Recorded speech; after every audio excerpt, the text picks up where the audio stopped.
Comenzamos la clase del día de hoy. Hola, hola chiquillos, hola chiquillas. Bienvenidos nuevamente a la clase de lenguaje y comunicación acá con los chicos de Punta de Genem junto con la Universidad Católica Silva Enríquez. Gracias por la espera, estuvieron esperando, así que muchas gracias por estar ahí aún expectando la clase de lenguaje. Y como ya saben, ¿cierto? Estas clases están dirigidas a chicos y chicas que estén en cuarto medio. Sin embargo, por supuesto que sirven para años posteriores, quienes ya hayan salido del colegio, porque sirven, ¿cierto?, para mejorar nuestra comprensión de lectura. Y sirven para años anteriores, porque también hay contenidos que se ven en cuarto medio que también se vieron años anteriores y que tienen que ver precisamente porque cuarto medio es la gran finalización y el gran cierre, el gran englobe de todos estos contenidos. Así que bienvenidos nuevamente, especialmente, ¿cierto?, a los que estaban en el chat, Javier, Cráneo, que nos estaban esperando. Comenzamos la clase entonces del día de hoy recordando hacia dónde nos hemos estado enfocando. Hemos estado hablando con respecto a la literatura de inicios del siglo XX, lo que se conoce como una literatura contemporánea. Revisamos ya también el tema de las vanguardias y los ismos, ¿cierto? Todos esos videos ya los pueden encontrar en la página de YouTube de Puntaje Nacional en caso de que se los hayan perdido o en caso de que quieran volver a revisarlos. Entonces, en la clase pasada estuvimos viendo precisamente elementos relativos a el género narrativo. Cómo el género narrativo fue cambiando durante esta literatura de inicios de siglo. Precisamente porque decíamos que durante esta literatura contemporánea, durante esta literatura vanguardista, el elemento de la narración, el elemento literario va cambiando, va adoptando nuevas formas, van ocurriendo, ¿cierto?, algunos cambios, algunos elementos que tienen que ver precisamente con el agotamiento de las formas clásicas. Decíamos que la literatura, así como muchas de las artes y las ciencias con las que trabajamos, ¿cierto?, sobre todo las que vemos en el colegio, la mayoría de ellas tienen que ver el elemento de que son muy antiguas, todas nacen en la antigua Grecia, en la antigua Roma, nacen en la antigüedad clásica. Por lo tanto, estos elementos, ¿cierto?, se empiezan a repetir y a repetir y a repetir y llevamos prácticamente, no sé siquiera hace cuántos años, pero llevamos un montón de años repitiendo los mismos cánones. A inicios de siglo, ¿cierto?, con esta fuerza de la juventud, esta juventud que explota debido a grandes avances técnicos, grandes avances científicos, grandes avances tecnológicos, grandes avances en muchos sentidos.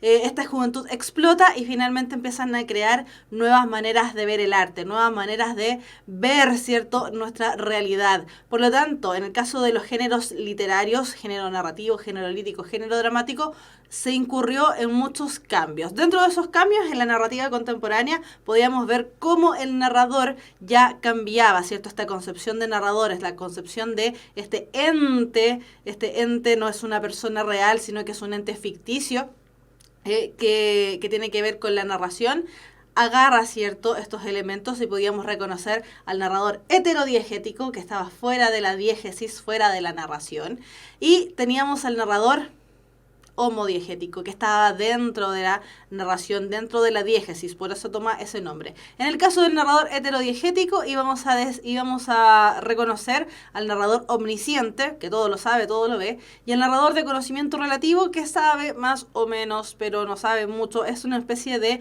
narrador que tiene que ver con el uso de la cámara de cine. Sabe lo justo y necesario, solamente lo que puede apreciar.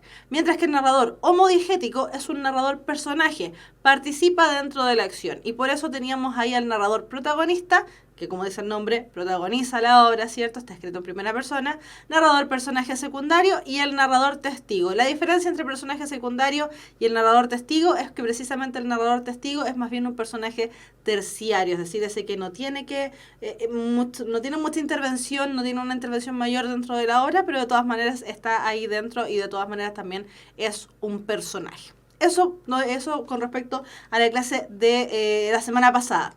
También revisamos, ¿cierto?, los estilos con los que el narrador narra, los estilos con el que el narrador cuenta los elementos que ocurren dentro de esta narración, y encontramos el estilo directo, el estilo indirecto, y una de las grandes avances, ¿cierto?, que se generaron dentro de la narración fue el estilo indirecto libre. En el caso del estilo directo decíamos que es el narrador quien deja que los personajes hablen, aparecen marcas textuales como el uso de los dos puntos, como el uso de las comillas, en el fondo el uso de verbos de lengua, como les llamábamos, ¿cierto?, estos dijo, contestó, respondió, replicó, que en el fondo dan a conocer que alguien dijo algo.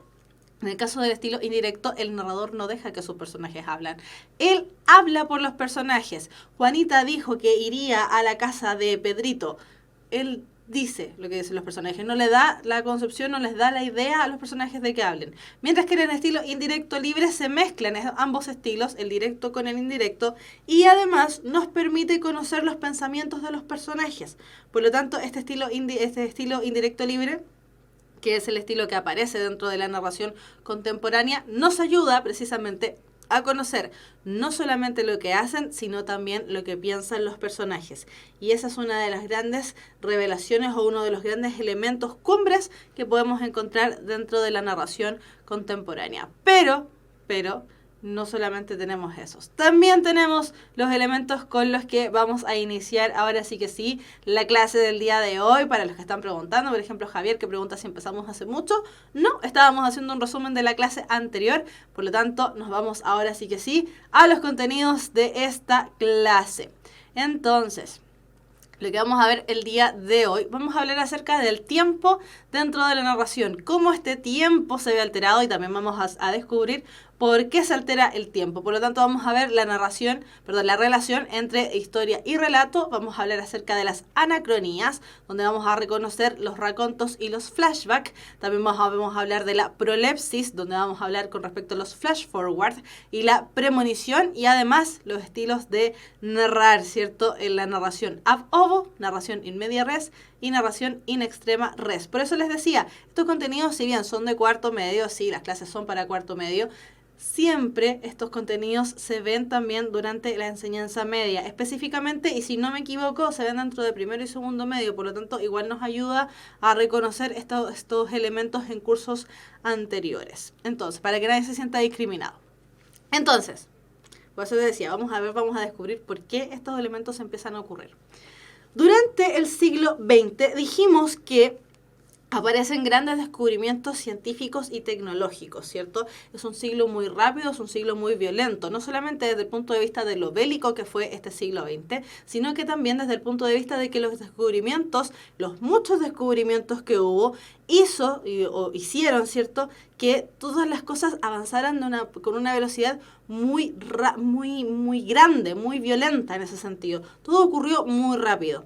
En ese sentido, este caballero que aparece acá en la foto, ¿cierto?, el señor Albert Einstein, es un señor, ¿cierto?, un gran científico del siglo XX, uno de los más populares, reconocidos a nivel mundial. Por supuesto, este caballero fue un físico alemán, nacionalizado en algún momento suizo y posteriormente nacionalizado estadounidense, porque tuvo que salir arrancando en algún momento de Alemania. Por lo tanto, este caballero, ¿cierto?, fue una de las grandes mentes que tuvo el siglo XX. Él, ¿cierto?, dentro de los grandes avances tecnológicos y científicos a los que contribuyó, fue precisamente con una de sus teorías, que fue la teoría de la relatividad. Esta teoría de la relatividad se compone en dos partes. Tenemos la teoría de la relatividad especial, que fue del año 1905, y la teoría de la relatividad general, no especial, general, que fue creada en el año 1915. Esta teoría, ¿cierto?, plantea una nueva manera de apreciar y de entender el mundo. Esto, por supuesto, no es de lenguaje, esto es propiamente de física. La profesora tampoco sabe mucho de física, así que no nos vamos a meter en fórmulas matemáticas ni en ninguna cosa media extraña que la profesora no maneje, ¿cierto? Pero a grandes rasgos, lo que nos permite apreciar esta teoría de la relatividad es precisamente que el tiempo ya no es lineal como se iba concibiendo hasta antes de esta teoría, sino que el tiempo no es absoluto. El tiempo y el espacio son conceptos que van variando, son conceptos que van cambiando desde el punto de vista en el que nosotros nos ubiquemos, para entenderlo muchísimo más sencillo y en un lenguaje mucho más retórico, ¿cierto? Y más cercano a la realidad de lo que es lenguaje y comunicación. Podemos decir que el tiempo, ¿cierto?, va a cambiar dependiendo de cómo nosotros estemos sintiendo ese tiempo. Nosotros cuando, por ejemplo, queremos salir a recreo tomando un concepto como muy del colegio, ¿cierto? Cuando queremos salir de recreo, los últimos 5 minutos de clase se nos hacen eternos, precisamente porque estamos esperando que ese tiempo avance. Si nosotros miramos el reloj, sentimos que el tiempo no avanza absolutamente nunca. Sin embargo, después del recreo, como nos estamos divirtiendo y estamos haciendo cosas que no son relativas a las clases, donde no tenemos un orden o unas reglas mayores, ¿cierto?, sentimos que el tiempo pasa volando.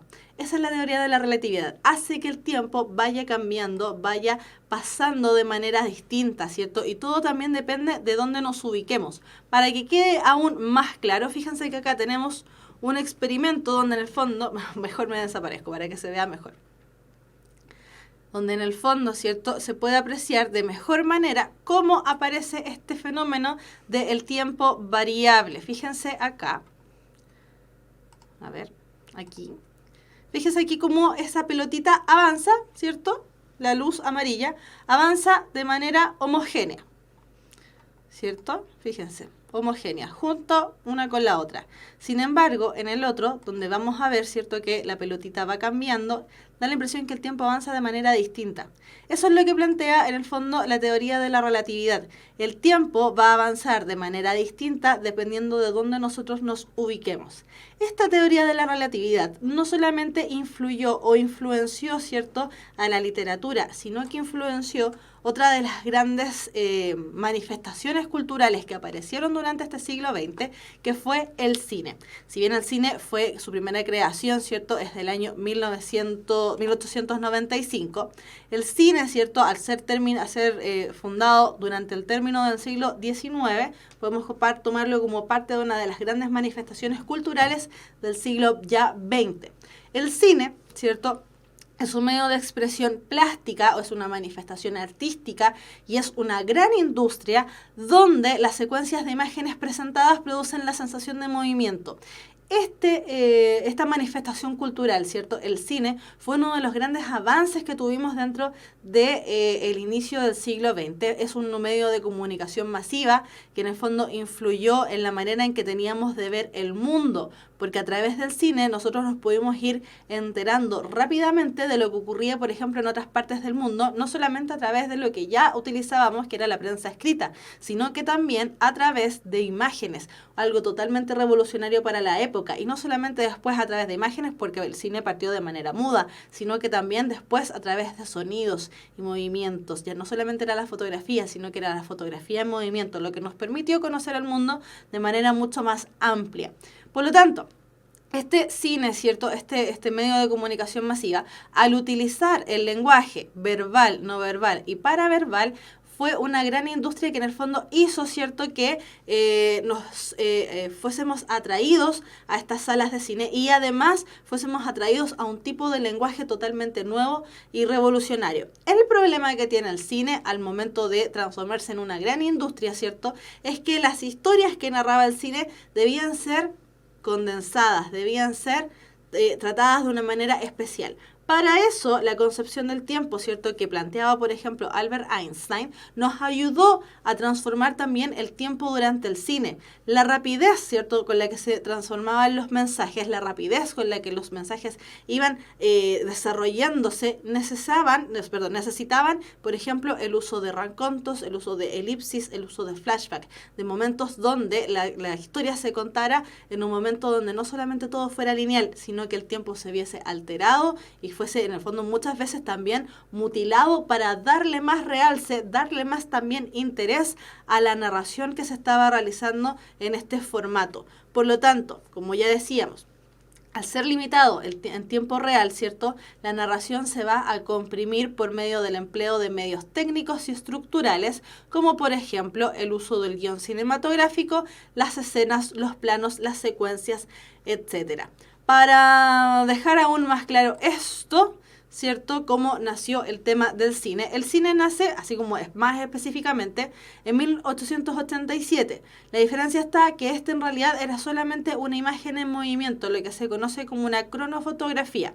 La cronofotografía es un experimento que realizaron, ¿cierto?, para dirimir si efectivamente en algún momento el caballo, porque esto lo hicieron en un hipódromo, ¿cierto?, lo hicieron para dirimir si en algún momento el caballo dejaba de tocar el suelo, con la idea de plantear precisamente por qué el caballo era tan rápido. Entonces, ¿qué fue lo que hicieron? Sacaron hartas fotografías, lo que vemos en la imagen de atrás, ¿cierto? Sacaron hartas fotografías del caballo y se dieron cuenta que al momento de pasar las fotografías rápidamente, se creaba la ilusión de que el caballo se iba moviendo. Y así además pudieron comprobar que efectivamente el caballo en algún momento deja de tocar el suelo. Entonces, una vez que se dieron cuenta de este fenómeno, se creó ya después en 1895 el tema del cine. Lo que estamos viendo en la segunda imagen, ¿cierto?, es la primera grabación que se realizó de cine, que es una salida de los obreros de una fábrica, y esa se considera la primera transmisión cinematográfica que hay en el mundo. Y afortunadamente hay registro de eso y lo podemos ver, por ejemplo, ahora. Entonces, esta manifestación, ya dijimos, un elemento del mundo, ¿cierto?, del mundo de los avances científicos, en el caso de Albert Einstein, ayudó y contribuyó a que el cine se desarrollara como industria, y el cine, a su vez, ayudó y contribuyó, aquí, a cambiar los tiempos en la narración. Lo hemos dicho muchas veces, las narraciones, ¿cierto?, así, al igual que absolutamente todos los textos, siguen una estructura bastante similar, donde los tiempos se acomodan a lo que se va contando dentro de la misma historia. Con la aparición del cine, con la aparición de la teoría de la relatividad, y como dijimos que durante el inicio de este siglo XX la juventud dijo, rompamos con todo, acabemos con todo y hagamos todo de nuevo, empezaron a mezclar todas estas tendencias, empezaron a mezclar todos estos elementos que son tan disímiles como una teoría de la relatividad, que es del mundo de la física, ¿cierto? La aparición está del cine, y lo incorporaron a el texto narrativo, lo incorporaron a la literatura. Por lo tanto, dentro de la literatura, dentro del mundo narrativo, cuando nosotros hablemos de tiempo en la narración, vamos a reconocer dos fenómenos disímiles. Siempre se utilizan como sinónimos, pero aquí nosotros ya vamos viendo que no hablamos de lo mismo. En el caso de la historia, ¿cierto?, cuando hablamos de la historia de la narración, vamos a hablar acerca de un orden cronológico causal de los acontecimientos, es decir, el orden lineal de principio a fin, lo que ocurre primero, lo que ocurre segundo, lo que ocurre tercero, cuarto, quinto, sexto, y así hacia el infinito hasta terminar en la conclusión del relato, en el término del relato. Los hechos aparecen de manera ordenada, secuenciada. Ahí estamos hablando de historia. Sin embargo, cuando hablamos de relato, vamos a hablar de un reorden estético de todos estos elementos, donde muchas veces aparecen las historias contadas desde el final, por ejemplo, o contadas desde el medio. Este elemento, este relato, es una concepción precisamente que aparece durante el siglo XX, donde lo que se hace es atraer al público desde el cine a la literatura, porque como el cine mezclaba todos estos lenguajes, lenguaje verbal, no verbal y paraverbal, y es mucho más llamativo verlo así, el cine le quitó harto público a la literatura. Por lo tanto, la literatura también se adecuó a estos tiempos y generó esta concepción de relato, donde ya decíamos, se genera un reordenamiento estético para atraer la atención del lector, para llamarle la atención, y nuevamente aparece el concepto de un receptor activo. Decíamos que dentro de las vanguardias literarias, ¿cierto?, una de las concepciones que más se apreciaba era que el receptor siempre había sido un receptor pasivo, que simplemente mira el arte, opina, y hasta ahí llegó el arte. En el cambio, el arte que se genera dentro de este inicio del siglo XX es un arte polémico, es un arte que quiere causar sentimientos, que quiere causar una cierta impresión en el receptor. Por lo tanto, en este caso, la aparición del concepto de relato hace que también se genere esta aparición del receptor activo, donde este receptor lo que hace es necesariamente tener que reordenar la historia a su gusto para poder complementar e informarse de mejor manera lo que le están contando dentro de la obra narrativa. Por lo tanto, nosotros pasamos de textos como este, que ya lo vamos a leer, que es un texto ordenado, es un texto en el fondo donde historia y relato se complementan. Pasamos a este tipo de texto donde la historia y el relato no se complementan, son disímiles uno del otro. Entonces, vamos a leer el primer texto, ¿cierto? Que es un texto de Mario Benedetti, que se llama Lingüista. Es un texto muy propio del lenguaje en general. Dice: tras la cerrada ovación que puso término a la sesión plenaria del Congreso Internacional de Lingüística y afines, la hermosa taquígrafa recogió sus lápices y sus papeles y se dirigió a la salida, abriéndose paso entre un centenar de lingüistas, filólogos, eniólogos, críticos estructuralistas y desconstruccionalistas, todos los cuales siguieron su verboso desplazamiento con una admiración rayana en la grosemática. De pronto, las diversas acuñaciones cerebrales adquirieron vigencia fónica. Qué sintagma, qué polisemia, qué significante, qué diacronía, qué centrar centerorum, qué suspiste, qué morfema. La hermosa taquígrafa desfiló impertérrita y adusta entre aquella selva de fonemas. Solo se la vio sonreír, halagada y tal vez vulnerable, cuando el joven ordenanza, antes de abrirle la puerta, murmuró casi en su oído: cosita linda. Entonces, este texto que tiene muchas palabras que claramente, probablemente no conocemos, ¿cierto? Este texto está ordenadito. Parte, ¿cierto?, contándonos que un Congreso Internacional de Lingüistas y Afines termina. Al momento de terminar, la taquígrafa, que es la persona que está ahí tecleando, bueno, antes, ¿cierto?, cuando existían las máquinas de escribir, tecleaba lo que iban diciendo los exponentes, se para, agarra sus cosas y enfila hacia el final del lugar donde se está realizando este congreso. Mientras ella recoge sus cosas y avanza hacia la salida, los presentes, ¿cierto?, estos estructuralistas, heliólogos, finólogos, lingüistas, bla, bla, bla, bla, bla, la miran y la admiran. Y no solamente eso, le tiran piropos muy propios del área de la lingüística, ¿cierto?, pero le tiran piropos en su estilo. La taquígrafa, no muy impresionada por lo que le dicen los filólogos y afines, desfila hacia la salida, y en la salida recién un joven totalmente, no una persona con un estatus, ¿cierto?, elevado en términos del lenguaje, ¿cierto?, sino que el ordenanza, es decir, la persona que iba a ordenar el lugar, le dice: cosita linda. Y recién ahí la chiquilla se sonroja. Esta idea, la historia y el relato, ¿cierto?, está ordenadito. No hay ninguna alteración temporal, no hay ningún elemento que nosotros tengamos que reordenar, por lo tanto, historia y relato se complementan, son iguales. En ese sentido, entonces, este texto es un texto tradicional, es un texto que sigue los mismos cánones que hemos tenido desde que hemos tenido literatura clásica, ¿cierto?, desde la antigüedad clásica en adelante. Siguen las estructuras de introducción, desarrollo y conclusión, y así sucesivamente. Mientras que este otro texto ocurre algo contrario. Este texto se llama El final y es de Frederick Brown. Dice así: el profesor Jones había trabajado en la teoría del tiempo a lo largo de muchos años y he encontrado la ecuación clave, dijo un buen día a su hija. El tiempo es un campo. La máquina que he fabricado puede manipular e incluso invertir dicho campo. Apretando un botón mientras hablaba, dijo: esto hará retroceder el tiempo.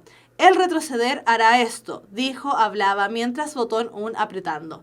Campo dicho, invertir incluso E. Manipular puede fabricado E que máquina la. Campo es un testigo él. Hija su a día buen un dijo. Clave ecuación la he encontrado y. Años muchos de largo lo a tiempo del teoría la en trabajado había Jones profesor él. Final él. El tiempo cambia. El tiempo se altera.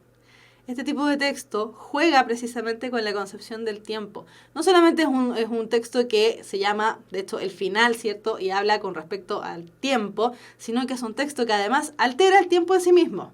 Es un metatrabajo de tiempo. Entonces, este tipo de texto es el texto que nosotros podemos encontrar clásicamente al inicio de este siglo XX con el tema de las vanguardias contemporáneas, ¿cierto? La primera mitad del siglo XX, sobre todo, con mucha fuerza. Entonces, ojo con esto. El tiempo en la literatura vanguardista, en la literatura contemporánea, cambia, se altera y tiempo y relato toman una fuerza que antes no habían tenido. Por lo tanto, vamos a tener, aquí, ¿cierto? Vamos a tener ciertos fenómenos que se producen donde la relación entre los conceptos de historia y relatos cambian. Cuando hablamos de una isocronía es cuando tiempo de la historia y tiempo de relato son iguales, como en el caso del texto del Lingüistas, donde el tiempo y el relato, donde historia y relato no se alteraban. Teníamos la concepción clásica y tradicional de una narración. Mientras que en el otro relato, que era el final, ¿cierto?, de Frederick Brown, teníamos el concepto de anacronía. ¿Por qué? Porque tiempo de la historia y tiempo del relato son conceptos disímiles. Hay que ordenarlos, hay que entender, ¿cierto?, que la concepción de tiempo se alteró. En ese sentido, entonces, en las anacronías aparece el concepto de saltos temporales. Y por eso, insisto, es tan importante aquí el tema de la teoría de la relatividad, porque en el fondo nos plantea que el tiempo es relativo. En los saltos temporales, entonces, vamos a encontrar ciertos fenómenos donde los saltos temporales son hacia el pasado, es decir, vamos a tener la analepsis, y saltos temporales donde los saltos, ¿cierto?, son al futuro, y vamos a tener la prolepsis, lo que va hacia adelante. Entonces, en el caso de la analepsis, que son los saltos hacia el pasado, estos se utilizan precisamente para los 5 puntos que aparecen ahí, y bueno, por supuesto más, pero a grandes rasgos se utiliza para estos 5 elementos. Primero, se utiliza, ¿cierto?, en el caso de los textos y en el caso del cine, insisto, porque aquí vamos a ver una fuerte influencia desde el cine, se utiliza para componer un personaje a través de testimonios de otros. Es decir, nos presentan un personaje y también nos presentan las opiniones de otras personas, ¿cierto?, en relación a ese personaje. Pero esas opiniones son pasadas, ¿ya? Por lo tanto, tenemos ahí un uso de la analepsis. Tenemos también que la analepsis sirve para mostrar distintos puntos de vista sobre el mismo hecho. Hay un capítulo de Los Simpsons, si es que a ustedes les gusta ver Los Simpsons, hay un capítulo de Los Simpsons donde ocurre exactamente la misma historia, pero se relata desde 3 puntos de vista. Del punto de vista de Lisa, del punto de vista de Homero y, si no me equivoco, del punto de vista de Bart. El capítulo parte siempre de la misma manera, con que le tiran un diario a la puerta de la casa de los Simpsons, ¿cierto? Y dicen que campistas y hormigas llegaron a un acuerdo, una cosa así. Y nos cuentan el día de Lisa, nos cuentan el día de Bart y nos cuentan el día de Homero. En ese sentido, el mismo hecho está narrado desde distintas perspectivas, pero para eso siempre tienen que estar recurriendo al pasado. Por eso también nos sirve la analepsis. Para mostrar el motivo de un trauma, en caso de que un personaje sea muy alterado o tenga algún tipo de problema, en algún momento el autor nos va a hacer viajar hacia el pasado para entender por qué tiene el personaje ese tipo de problema. En el caso también para ilustrar explicaciones técnicas complejas, y eso lo utilizan mucho los programas, por ejemplo, donde se presentan casos criminales. En el caso, por ejemplo, de programas tipo CSI, programas también de tipo médico como Doctor House, utilizan mucho esta analepsis, ¿cierto? Donde nos dicen, andan buscando las causas, por qué ocurrió esto, quién mató a quién, ¿cierto? Y cuando ya lo describen, ya lo descubren, describen todo el proceso para darse cuenta cómo llegaron a ese tipo de conclusión. Por lo tanto, utilizan de manera muy inteligente el tiempo porque acortan toda una explicación llevándonos hacia un pasado que ya ocurrió hace rato, ¿cierto? Que porque fue en el momento del asesinato o el momento en el que a la persona se le desencadenó la enfermedad. Y finalmente también tenemos el uso de la analepsis, es decir, los viajes hacia el pasado, para desvelar el pasado oscuro de un personaje, muy similar al punto 3, ¿cierto?, donde se devela el motivo de un trauma. En el caso del punto 5, para desvelar el pasado oscuro de un personaje, ya nos dicen que el personaje tiene algún problema y que ese problema ocurre precisamente a raíz de algún elemento. Entonces, chiquillos, nosotros nos tenemos que siempre centrar en el presente, pero el presente es una concepción ahí media extraña porque en realidad todo lo que estamos diciendo en presente ya es pasado, por lo tanto ahí tenemos ese problema. Entonces, todos los saltos hacia el pasado del personaje, ¿cierto?, los vamos a llamar analepsis, Todos los saltos hacia el futuro los vamos a llamar flash forward. ¿Cuál es la diferencia entre raconto y flashback? Precisamente la rapidez con la que ocurren y el tiempo en el que se expande este recuerdo. Por lo tanto, por eso tenemos ahí el monito, ¿cierto? Que en uno va caminando y en el otro va corriendo. Flashback es rápido, raconto es un pasado mucho más extenso. En el caso de flash forward, cuando lo vayamos a ver, y la premonición, también son recuerdos, o sea, son remembranzas hacia el futuro, más cortas o más largas, dependiendo de su extensión. Entonces, en el caso de raconto y flashback, vamos a tener el concepto de analepsis. Son recuerdos del pasado. Y eso es lo que tenemos que tener sumamente y manejar muy en claro la clase de hoy. Por lo tanto, partimos, ¿cierto?, con el primero, con el raconto, que es un salto temporal que retrocede muy ampliamente en el tiempo. Es un recuerdo amplio, extenso, en donde quien realiza el recuerdo se demora en volver al presente. Esa es la diferencia, como les decía, entre raconto y flashback. El raconto es extenso, muy extenso. Debido a esto, ¿cierto? Debido a este recuerdo tan extenso dentro de la narración, se presentan grandes detalles significativos para la narración misma. Nos dan a entender aún más y con mayor profundidad qué es lo que ocurre en la mente de ese personaje, por qué ocurre en el fondo en la mente de este personaje, y como es tan extenso, puede incluso durar capítulos o fragmentos enteros de la narración, capítulos extensos muy largos, ¿cierto? Los otros nombres que va a recibir el raconto, con los otros nombres que a lo mejor le podrían ver en el colegio, generalmente se trata del raconto, pero con los otros nombres que también tal vez lo podrían ver, ¿cierto? Es con el de retrospectivo prolongado, hacen una retrospectiva, es decir, una mirada hacia el pasado muy prolongada, muy extensa, o narración preactiva, es decir, que ocurre antes de que ocurra la acción misma. Entonces, veamos un ejemplo de raconto, ¿cierto? Este ejemplo es del texto El túnel de Ernesto Sábato. Es un fragmento que está levemente adaptado para que se entienda mejor el fenómeno del raconto. Fíjense cómo parte esta narración. Dice: todos saben que maté a María Iribarne Hunter, pero nadie sabe cómo la conocí, qué relaciones hubo exactamente entre nosotros y cómo fui haciéndome a la idea de matarla. Trataré de relatar todo imparcialmente porque, aunque sufrí mucho por su culpa, no tengo la necia pretensión de ser perfecto. Esa narración, hasta ahí, ¿cierto?, está escrita en presente.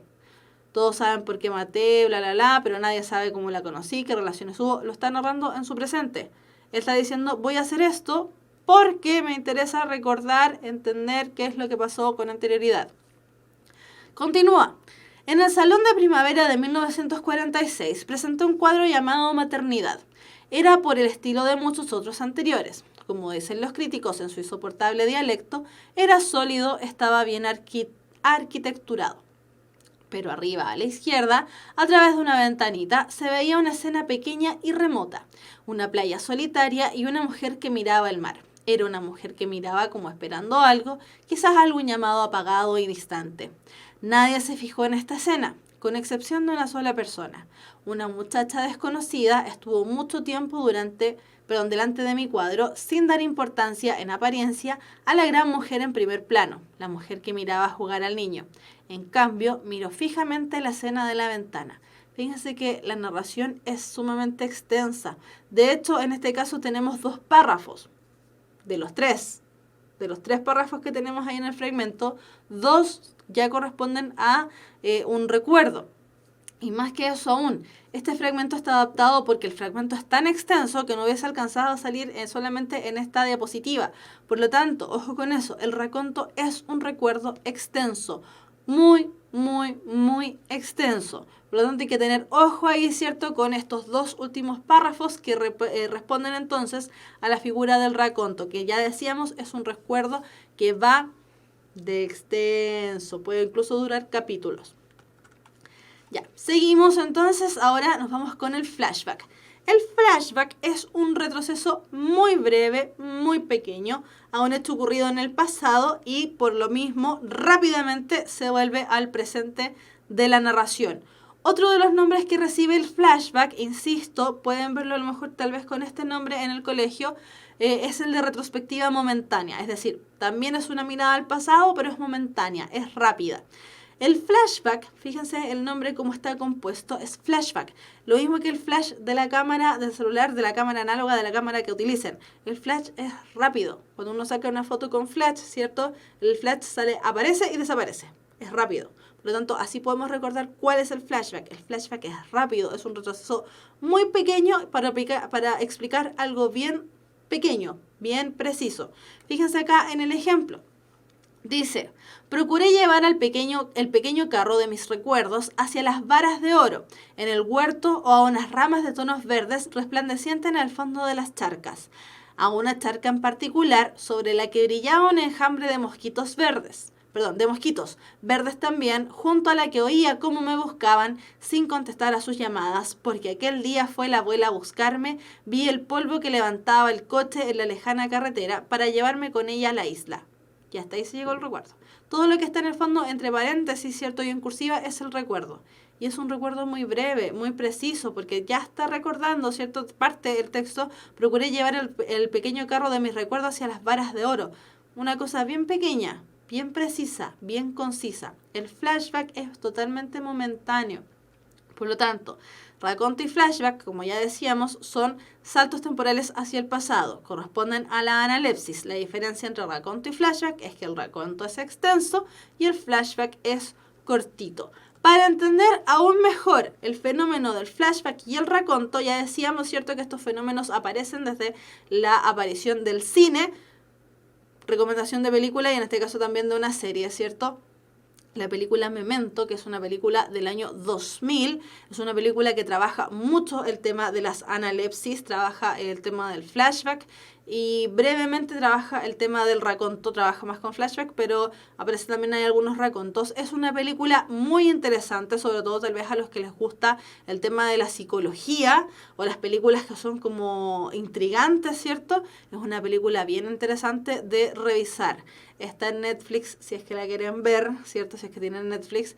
Es una película clásica, muy clásica, así que recomendada para analizar, como les decía, el tema de la analepsis y cómo funciona y para qué se genera este fenómeno de la analepsis, que ya decíamos que tiene que ver también con la explicación de muchos fenómenos del tiempo. La película Memento trabaja con el tema de los recuerdos precisamente, así que ojo con eso, sirve harto. Y una serie, ¿cierto? Y aquí ya para salir un poco de lo pesado que es la película Memento, porque es una película un poquitito densa, ¿cierto? Una serie bien entretenida para ver y para también analizar el tema de la analepsis, y aquí ellos directamente trabajan con el raconto, no con el flashback. Igual hay algunos pequeños flashbacks, pero al contrario de lo que ocurre con Memento, en Cómo conocí a tu madre, o How I Met Your Mother también, es una serie que trabaja más bien el tema del raconto, como les decía. La serie parte, precisamente esa es la premisa de la serie, que este papá le cuenta a los hijos cómo conoció a su mamá, pero para eso retrocede un montón de años en el tiempo y le explica todas las peripecias que ocurren con su grupo de amigos, ¿cierto? Y cómo en el fondo todas esas peripecias trabajan en el camino para explicar cómo conoció a la mamá de sus hijos. Entonces, en esta serie trabajamos más que nada el tema del raconto, un recuerdo muy extenso porque todos los capítulos versan al respecto, ¿cierto? Un recuerdo muy extenso de lo que ocurría hace muchísimos años. Ojo con esto, el tema de la analepsis no tiene que ver con qué tan atrás vaya el recuerdo, sino que con la extensión del recuerdo, insisto. Flashback, rápido. Raconto es una extensión muchísimo más larga. Ya. Entonces, decíamos que el otro fenómeno, ¿cierto?, que se va a producir en estos saltos temporales va a ser la prolepsis, ¿cierto? Cuando tenemos este tiempo de la historia y tiempo de relato distintos, vamos a tener el tema de la prolepsis. La prolepsis, como ya decíamos con anterioridad, la prolepsis es un salto temporal hacia el futuro. Desde el presente en el que nos encontramos, saber lo que va a ocurrir entonces en un futuro. La prolepsis se trabaja un poquitito menos que la analepsis, pero se utiliza, por supuesto que sí, dentro de lo que es el cine y la narración. Por lo tanto, ¿para qué se utiliza la prolepsis? Para presentar, por ejemplo, el triste futuro y presentar algún cambio en un personaje, lo que ocurre en estas películas navideñas, ¿cierto?, donde el personaje está en su presente, se queda dormido y lo empieza a visitar un fantasma de las navidades futuras o qué sé yo, ¿cierto? Donde le explican qué es lo que navidades pasadas, le cuenta qué es lo que ocurrió con sus navidades anteriores y qué es lo que va a ocurrir en un futuro si es que esta persona sigue cometiendo exactamente los mismos actos. Por lo tanto, utilizan la prolepsis para esto, por ejemplo. También se utiliza para mantener el interés del lector o el espectador porque ya conocemos el desenlace. Las películas o las narraciones que parten por el final tratan el tema de la prolepsis porque ya nos adelantan qué es lo que va a ocurrir. Después tenemos para que un adivino haga una premonición del futuro de un personaje. Y acá nuevamente hay un ejemplo desde Los Simpsons, ¿cierto? Que tienen capítulos completos que están dedicados al futuro de la familia. Estos capítulos, por ejemplo, tratan el tema de la prolepsis y nos hacen el tema de la premonición precisamente a través de un adivino y nos va contando, ¿cierto? Qué es lo que va a ocurrir con Bart, con Lisa, con Homero en el futuro, ¿cierto? Donde, por ejemplo, Lisa llega a ser presidenta de la nación, Bart el típico hermano vago, ¿cierto? Homero haciendo un montón de cosas tontas que es lo que siempre hace, básicamente. Por lo tanto, tenemos ahí el tema de las premoniciones.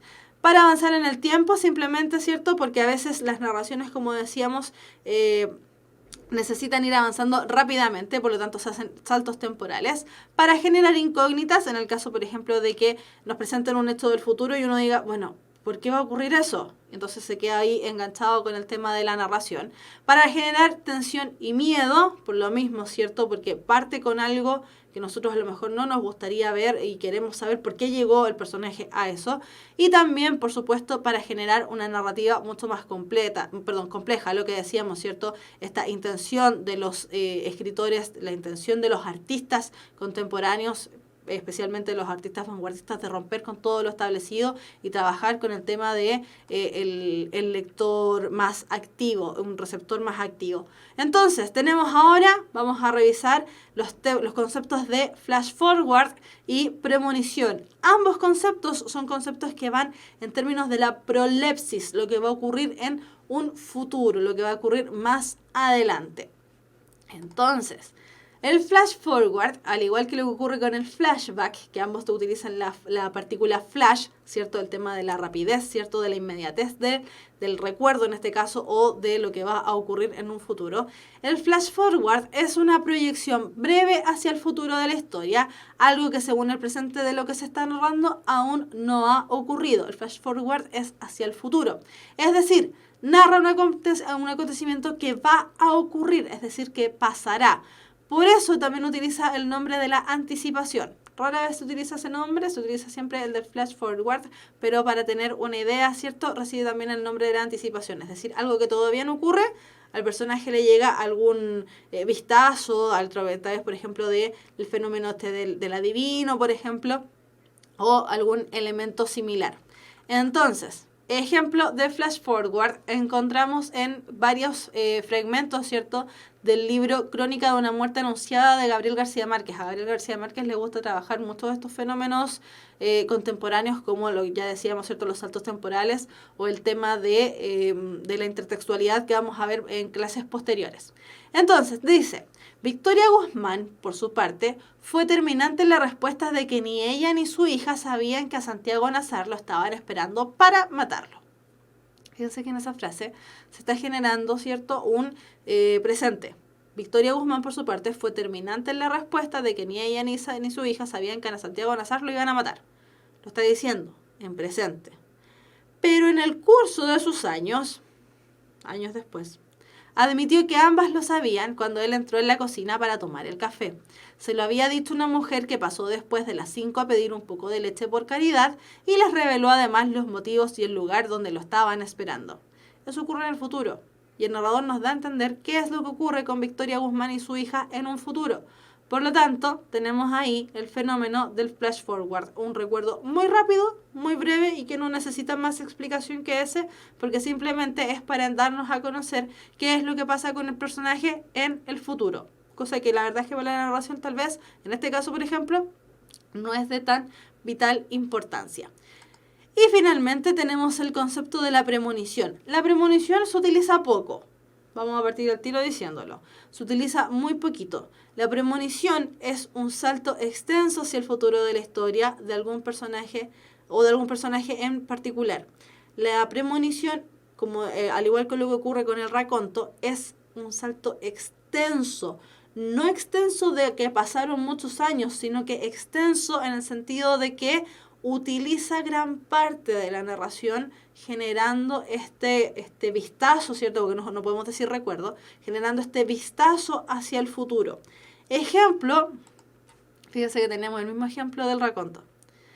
Solo que aquí la premonición se genera al inicio de la narración.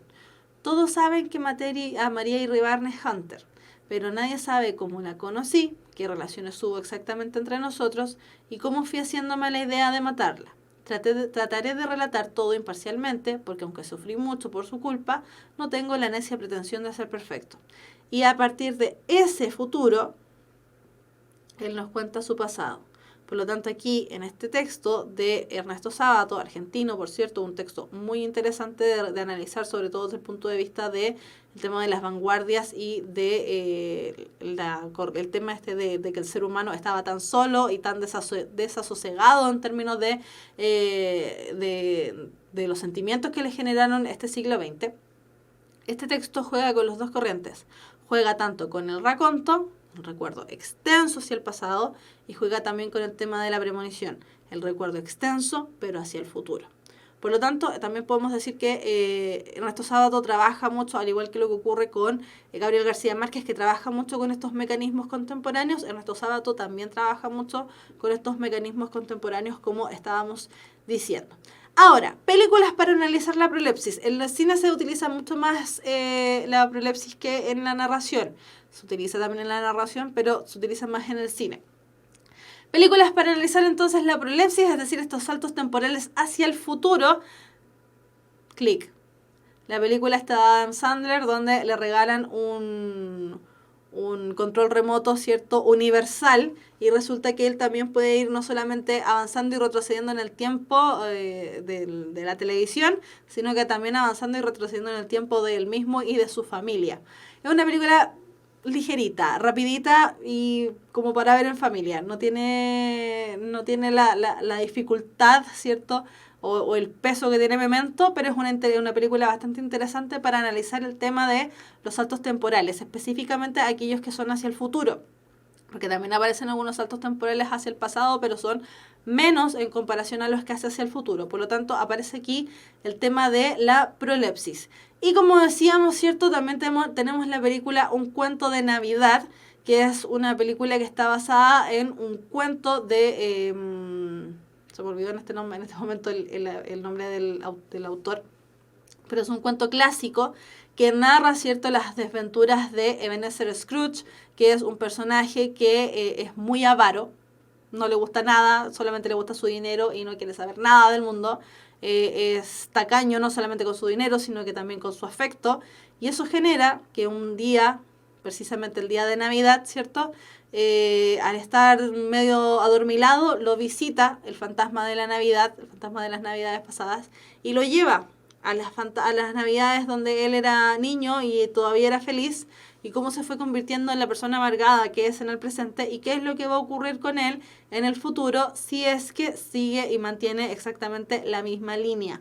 Por lo tanto, esta película, ¿cierto?, que insisto, también es un cuento, que se llama Cuento de Navidad, también la pueden ver y analizar el tema de las prolepsis, cómo funcionan los saltos al futuro y por qué aparecen estos saltos hacia el futuro.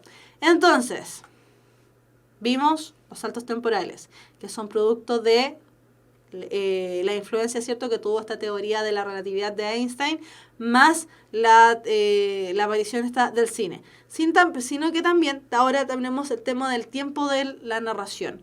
¿Cómo se generan las narraciones a partir de estos saltos temporales y qué nombre en el fondo toma la narración en su totalidad? Entonces, tenemos que el tiempo del relato, ojo, fíjense, dice tiempo del relato, es decir, este relato, ¿cierto?, esta narración que está ordenada artísticamente, estéticamente. Tenemos la narración ab ovo, la narración in media res y la narración in extrema res. Entonces, cuando hablamos de la narración ab ovo, es un término que viene del latín, significa literalmente desde el huevo, es decir, es una narración que viene desde el origen más remoto en adelante. La narración ab ovo es una narración, lineal. Charles Dickens me dan el dato ahí en el biólogo, ¿cierto? Con respecto al cuento de Navidad. No me acordaba, gracias el biólogo. Ya, entonces, la narración ab ovo es una narración donde tiempo de relato y tiempo de la historia también se complementan, son iguales. La narración ab ovo va, como dice ahí, desde el origen más remoto. El relato es cronológico, es ordenadito, es secuencial. Tenemos entonces una secuencia narrativa clásica de introducción, desarrollo y desenlace, donde en la introducción, ¿cierto?, se describe el tema que se va a narrar, de quién van a hablar, el lugar y la situación donde se desarrolla la narración, se presentan a los personajes y así sucesivamente. Después, una vez avanzada esta introducción, en el desarrollo, ¿cierto?, se desarrolla el conflicto, los personajes entran en situaciones que los pone en aprietos, ¿cierto? Tenemos un clímax de la narración donde ya este aprieto, este problema, llega a un punto en que uno no sabe si el clímax se va a desentrañar o no, hasta que llegamos al desenlace donde ya la narración finaliza, ya todo se calmó, efectivamente el clímax también se calmó, por lo tanto tenemos ahí ya qué es lo que ocurrió con los personajes hacia el final. Tenemos entonces una narración completamente lineal, ordenadita, secuenciada. Ejemplo, tenemos aquí justamente de Charles Dickens, ¿cierto? Un fragmento del texto David Copperfield, que dice, fíjense cómo parte: si yo soy el héroe de mi propia vida, o si otro cualquiera me reemplazara, lo dirán estas páginas. Para empezar mi historia desde el principio, él ya está diciendo que va a ser ordenado. Para empezar mi historia desde el principio, diré que nací, según me han dicho, y yo lo creo, un viernes a las 12 en punto de la noche. Y, cosa curiosa, el reloj empezó a sonar y yo a gritar simultáneamente. Teniendo en cuenta el día y la hora de nacimiento, la enfermera y algunas comadronas del barrio, que tenían puesto un interés vital en mí bastantes meses antes de que pudiéramos conocernos personalmente, declararon, primero, que estaba predestinado a ser desgraciado en esta vida, y segundo, que gozaría del privilegio de ver fantasmas y espíritus. Según ellas, estos dones eran inevitablemente otorgados a todo niño, de un sexo o de otro, que tuviera la desgracia de nacer en viernes y a medianoche. Entonces, fíjense que el texto él ya lo enuncia, ¿cierto? Ordenadito. Voy a partir diciendo cómo nací. Después nos va a contar qué es lo que ocurrió con él más adelante y así sucesivamente.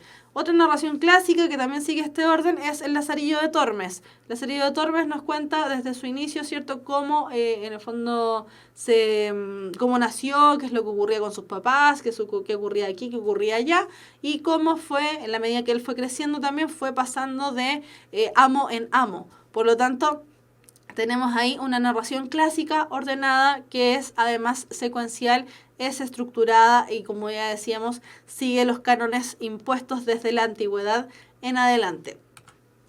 Sin embargo, en la narración, ¿cierto?, ya más contemporánea y con el tema de los saltos temporales, tenemos también, sobre todo los saltos temporales referidos a la analepsis, tenemos también una narración llamada narración in media res. La narración in media res literalmente es la narración en medio de la cosa.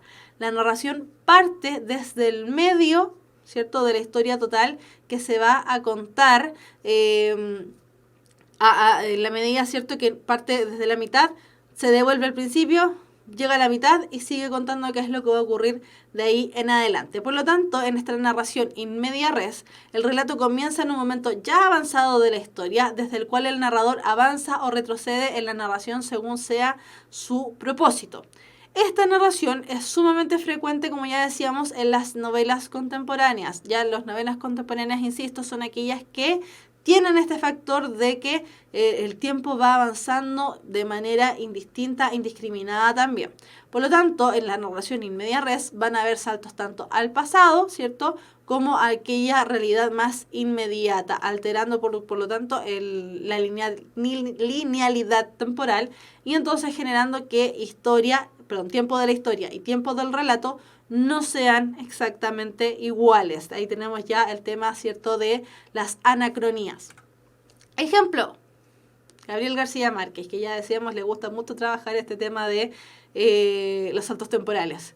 Muchos años después, frente al pelotón de fusilamiento, estas son las primeras líneas de El 100 años de soledad. Muchos años después, frente al pelotón de fusilamiento, el coronel Aureliano Buendía había de recordar aquella tarde remota en que su padre lo llevó a conocer el hielo. Macondo era entonces una aldea de 20 casas de barro y caña brava construidas a las orillas de un río de aguas diáfanas que se precipitaban por un lecho de piedras pulidas, blancas y enormes como huevos prehistóricos. El mundo era tan reciente que muchas cosas carecían de nombre y para mencionarlas había que señalarlas con el dedo.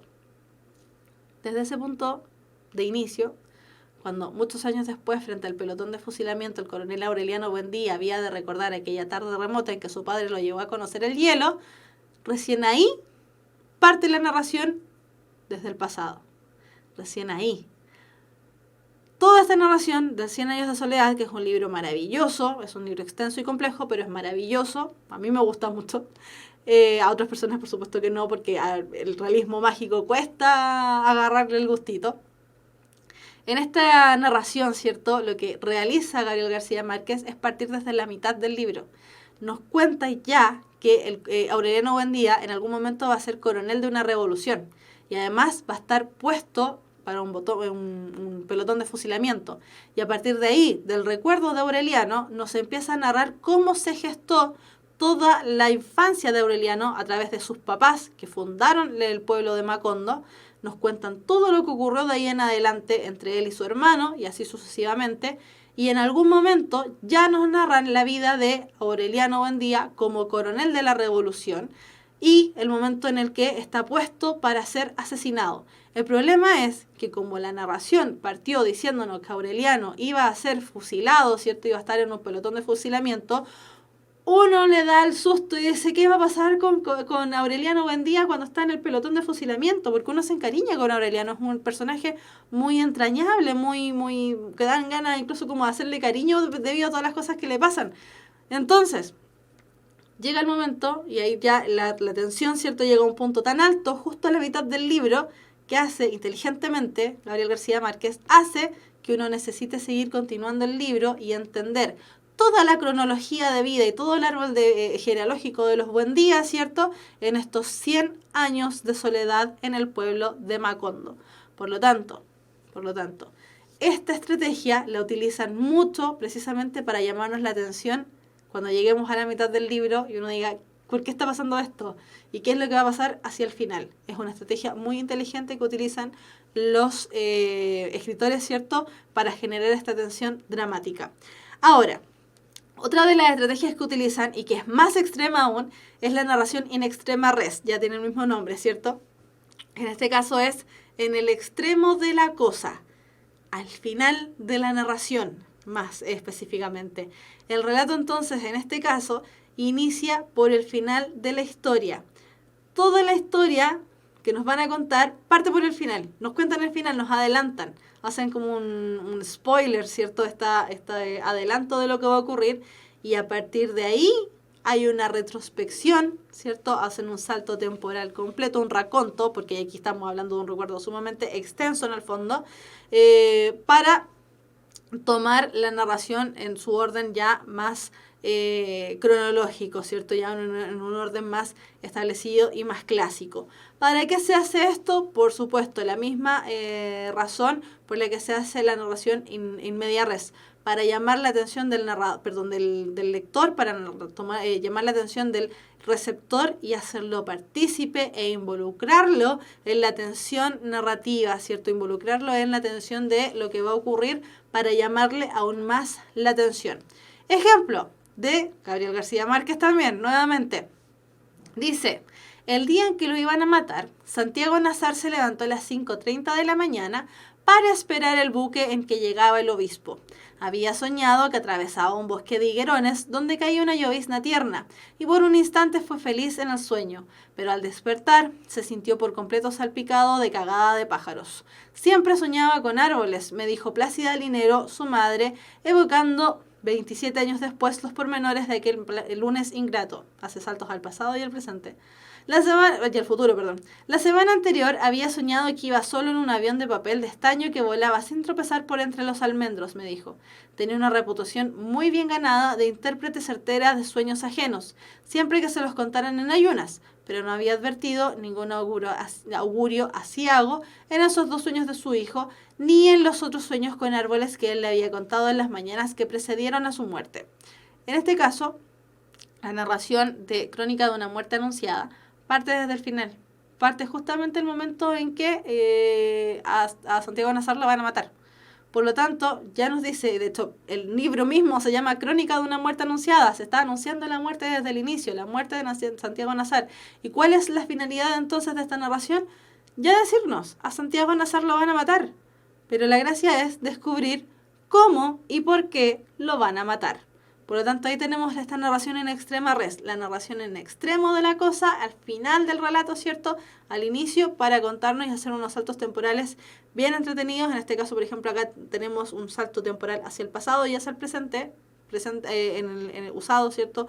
Aquí en este mismo fragmento, para ejemplificar cómo funcionan estos términos de los saltos temporales. Ya, entonces, nos vamos a la actividad. Así que los que están de fantasmitas, ¿cierto? Y los que están ahí en el chat presentes pueden participar, por supuesto, porque son contenidos que revisamos justamente en esta clase y además también en la clase anterior. Dice, el sábado el tío Carlos llegó a mediodía con la máquina de matar hormigas. El día antes había dicho en la mesa que iba a traerla y mi hermano y yo esperábamos la máquina imaginando que era enorme y terrible. Ese fragmento es de Julio Cortázar, de un texto llamado Los Venenos. ¿Cuál de los siguientes términos pareados identifican el narrador y el estilo narrativo en el fragmento anterior? Lo vimos en la clase pasada y lo revisamos ahora, lo recordamos en la clase del día de hoy. Entonces, ¿cuál será, dentro de los términos pareados, la identificación correcta entre entre narrador y el estilo narrativo? Será 1A, 1C, 2A, 3B, 3C. Y la relación correcta es la alternativa 1A. Dice, el sábado, ¿cierto? El tío Carlos llegó a mediodía con la máquina de matar hormigas. El día antes había dicho en la mesa que iba a traerla y mi hermano y yo. Inmediatamente ya nos dice que es ahí un personaje. Por lo tanto, necesariamente tenía que ser tipo de narrador personaje, lo que invalida inmediatamente alternativas C, D y E, porque no corresponde ni a un personaje, perdón, ni a un narrador omnisciente, ni a un narrador testigo. Después tenemos el análisis, ¿cierto?, de los estilos narrativos. Tenemos un estilo narrativo indirecto. ¿Por qué? Porque dice, el sábado el tío Carlos llegó a mediodía con la máquina de matar hormigas. El día antes había dicho en la mesa que iba a traerla. El mismo narrador nos está dando las luces de lo que dijo el tío Carlos. Por lo tanto, no da lugar a que el tío Carlos haga su propio diálogo, sino que es el narrador el que presenta, ¿cierto?, el diálogo que emite este tío Carlos. Por lo tanto, la alternativa correcta es la alternativa A, precisamente 1A. Siguiente, la reproducción textual del diálogo de los personajes en una obra narrativa recibe el nombre de estilo. Vamos a ir inmediatamente a la respuesta correcta. Vamos a ver. La reproducción textual del diálogo de los personajes en una obra narrativa recibe el nombre de estilo directo. ¿Por qué? Decíamos que el estilo directo es aquel estilo, ¿cierto?, narrativo, donde los personajes dan rienda suelta por ellos mismos, el narrador los deja libres, precisamente para que ellos digan sus diálogos. Por lo tanto, esta reproducción textual del diálogo de los personajes decíamos que es una reproducción donde el personaje, ¿cierto?, queda libre para transmitir fielmente lo que él quiere decir. Por lo tanto, el narrador no altera de ninguna manera el diálogo del personaje.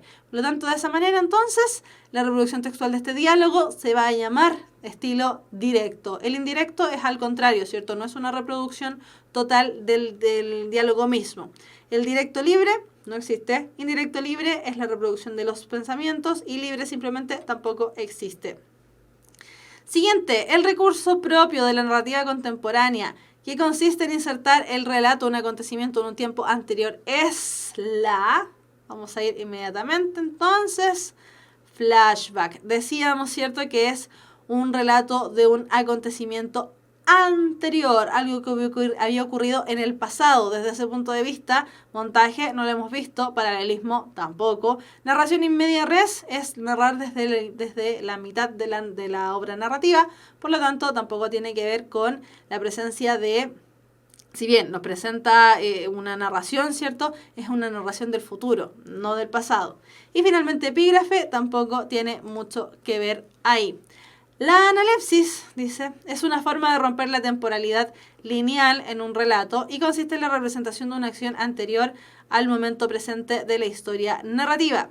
Este mismo recurso se utiliza en el cine como... Decíamos que la analepsis y la prolepsis son fenómenos que nacen desde el cine producto de la influencia de esta teoría de la relatividad del tiempo y el espacio de Albert Einstein. Por lo tanto, esta analepsis se utiliza en el cine como un flashback. ¿Por qué? Porque la anticipación es hacia el futuro. La prolepsis también es hacia el futuro. El montaje no lo hemos visto aún. Y finalmente la anacronía es el nombre que reciben todos los saltos temporales. Finalmente nos vamos con las preguntas de la clase, que por ahí salieron algunas, ¿cierto? Poquitas, pero hay algunas referidas a ensayos PSU. Dice, voy en tercero, di el ensayo nacional y saqué 6.90. ¿Es bueno? ¿Hasta qué punto se podría mejorar? 6.90 para ir en tercero medio es un muy buen puntaje. Muy buen puntaje. Ahora, ¿hasta qué punto se podría mejorar? Hasta los 8.50. Piensa que están en tercero medio. Así que se podría avanzar aún mucho más en el tema de los puntajes. No habría problema o mayor problema en aquello. Ahora, el tema de las limitaciones te las pones tú mismo. No es que haya una limitación real ahí. El tema de las limitaciones te las pones tú mismo hasta los 850, por supuesto. En sus raíces, esto no entra en la PSU, o sí, como contenido, como elementos formales, ¿cierto? De qué es un flashback, qué es un raconto, qué es una analepsis, qué es una prolepsis. No entra dentro de la PSU. Ahora, ya lo hemos dicho muchas veces, estos elementos, ¿cierto? Estos elementos en el fondo estructurales para entender las obras narrativas nos facilitan muchísimo nos facilita mucho el tema de subir nuestra calidad de comprensión de lectura, porque saber y entender acerca de la estructura de los textos nos adelanta un trecho muy largo, muy amplio en términos de comprensión de lectura. Mucho. Ya, chiquillos, entonces terminamos la clase del día de hoy. Nosotros nos vemos, no el próximo miércoles, porque el próximo miércoles es feriado. Pero nos vemos, ¿cierto?, en 2 semanitas más, el próximo día miércoles, con las clases de puntaje NEM, junto con los chicos de la Universidad Católica Silva Enríquez. Recuerden que estamos viendo literatura contemporánea y que quedaron 4 obras audiovisuales, ¿cierto?, recomendadas dentro de la clase para ir analizando los fenómenos de los saltos temporales hacia el pasado y hacia el futuro. Los pueden revisar, están en YouTube, están en Netflix, son fáciles de encontrar. Menos How I Met Your Mother, que creo que la sacaron de Netflix, así que esa hay que buscarla tal vez en una página pirata. Ya, chiquillos, nos vemos la próxima clase, que estén muy bien, un abrazo grande y apretado, cuídense harto. Nosotros nos vemos el próximo miércoles a las 6:30 de la... Próximo miércoles a las 6:30 de la tarde. Que estén muy bien, un abrazo grande y apretado. Nosotros nos vemos. Chao.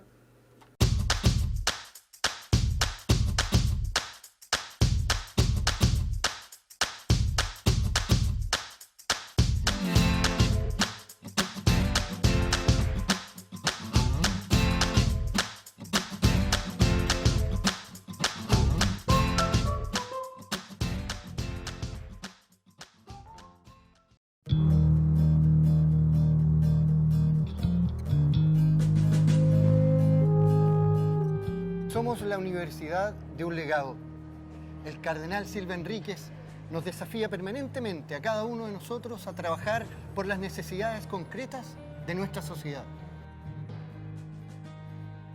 En esta universidad el modelo de formación tiene un sello distintivo. Nosotros queremos formar buenos profesionales, pero también ciudadanos responsables y comprometidos con la sociedad. Nuestra universidad, a lo largo de su historia, ha mantenido un permanente compromiso con la calidad. Somos una institución privada sin fines de lucro, heredera de un legado valórico que nos obliga a estar atentos a los desafíos de las personas y la sociedad. Nuestra universidad, desde su origen, está vinculada a temas públicos. Ganan los estudiantes y sus familias porque concretan sus proyectos de vida, gana la universidad porque acoge a buenos alumnos y gana el país porque recibirá mejores profesionales. Ven a vivir la experiencia de un proyecto educativo comprometido con la sociedad. Por eso te invito a conocernos y a formar parte de nuestra comunidad universitaria. Un proyecto solidario e inclusivo. Con el legado del cardenal Silva Enríquez y su sueño de Chile. ¡Ven a la Católica Silva Enríquez!